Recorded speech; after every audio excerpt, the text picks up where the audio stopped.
Students, आज से मैं क्लास 9 की हिंदी की पुस्तक शुरू करने जा रही हूँ।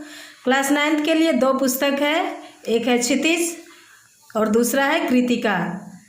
कृतिका जो है वो हिंदी की पूरक पाठ्य पुस्तक है और मेन है क्षितिज।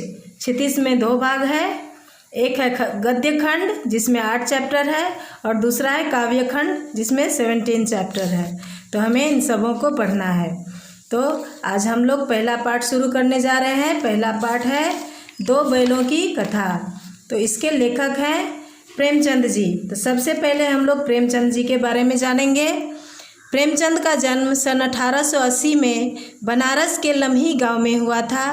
उनका मूल नाम धनपत राय था। प्रेमचंद का बचपन अभावों में बीता और शिक्षा BA तक ही हो पाई।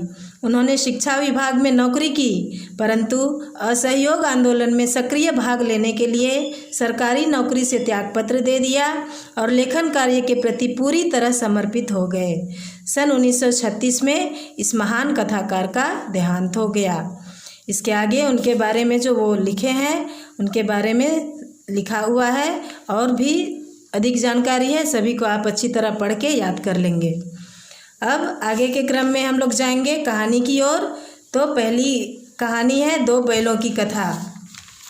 इस कहानी के माध्यम से प्रेमचंद जी ने कृषक समाज और पशुओं के भावात्मक संबंध का वर्णन किया है। इस कहानी में उन्होंने यह भी बताया है कि स्वतंत्रता सहज में नहीं मिलती, उसके लिए बार बार संघर्ष करना पड़ता है। इस प्रकार परोक्ष रूप से यह कहानी आज़ादी के आंदोलन की भावना से जुड़ी है। इसके साथ ही इस कहानी में प्रेमचंद ने पंचतंत्र और हितोपदेश की कथा परंपरा का उपयोग और विकास किया है। अब इसके आगे है, इस कहानी में 5 भाग हैं। 5 भाग है जिसे हम लोग बारी बारी से पढ़ेंगे और उससे पहले हम इस पाठ में जो कठिन शब्द है उस शब्द संपदा को देखेंगे। तो सबसे पहले है निरापद। निरापद का अर्थ होता है सुरक्षित। सहिष्णुता, सहनशीलता।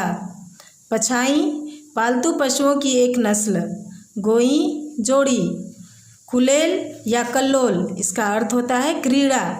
विषाद, उदासी। पराकाष्ठा, अंतिम सीमा। गण्य, गणनीय या सम्मानित। विग्रह, अलगाव। पगहिया, पशु बांधने की रस्सी। गराव, फुंदेदार रस्सी जो बैल आदि के गले में पहनाई जाती है। प्रतिवाद, विरोध।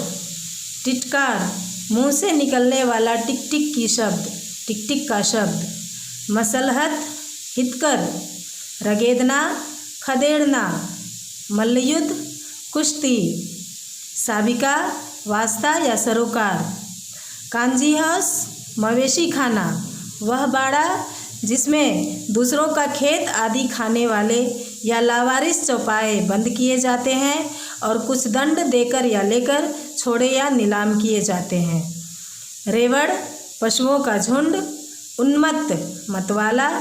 थान, पशुओं के बांधे जाने की जगह। उत्साह, उत्सव या आनंद।